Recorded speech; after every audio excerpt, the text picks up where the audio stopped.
Olá, bom dia, bom estar com vocês de novo, mais uma sexta-feira, mais uma conversa de consultório.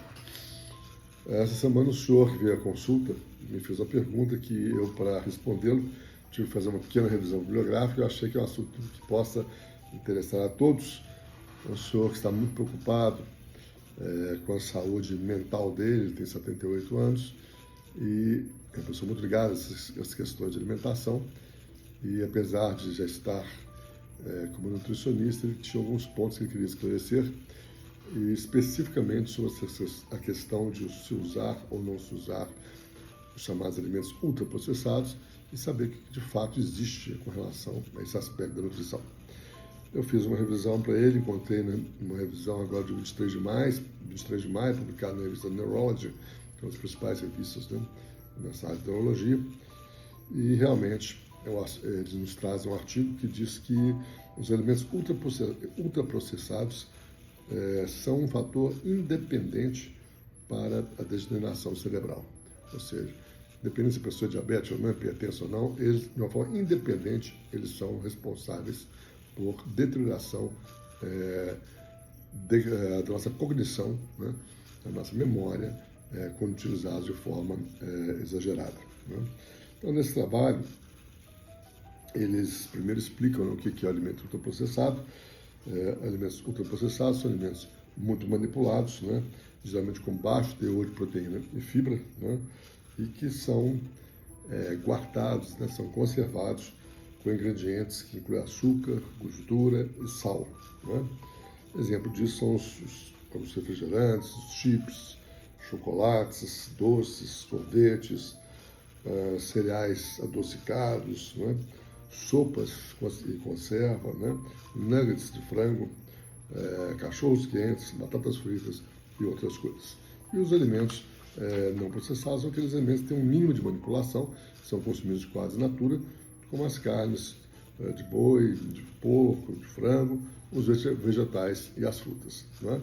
Então, os alimentos ultraprocessados, né, eles fizeram um acompanhamento durante 10 anos das pessoas que usavam de forma intensa esses alimentos e ficou evidente que esses alimentos eram responsáveis pelo declínio da memória e por acidentes vasculares cerebrais. E o que é mais interessante, as pessoas que não usavam ou usavam muito pouco ou só usavam alimentos não processados, elas tinham uma redução do fator de risco. Não é? Então não é apenas não ter perda de cognição e não ter AVC, é ter menos do que a população normal. Os números estatísticos para esse trabalho foram os seguintes: mostraram que 10% de aumento na ingestão dos alimentos ultraprocessados aumenta em 16% os riscos de se ter danos cerebrais. E a redução da utilização desses alimentos, usando alimentos não processados, reduz em 12% degeneração cerebral e AVC. Não é? Então, realmente, esse trabalho é muito conclusivo e ele chama atenção para o seguinte: além de você escolher o alimento, que deve ser alimento, portanto, não ultraprocessado, precisa tomar muito cuidado com a forma que esse alimento é conservado, porque você pode ter um alimento que não é ultraprocessado, mas na forma de guardar esse alimento, né, com emulsificantes, às vezes com corantes, adocicantes, nitratos, nitritos, né, eles podem provocar um desequilíbrio na microbiota nossa intestinal, e esse desequilíbrio da nossa microbiota intestinal criar uma reação inflamatória para o nosso organismo, que é uma das causas da degeneração cerebral e das doenças cardiovasculares. Ok? Então, muito cuidado com essa questão dos alimentos, porque alimento saudável é extremamente importante para a nossa vida neurologicamente e cardiovascularmente saudável. Um grande abraço para vocês, até a próxima sexta-feira com mais uma conversa de consultório.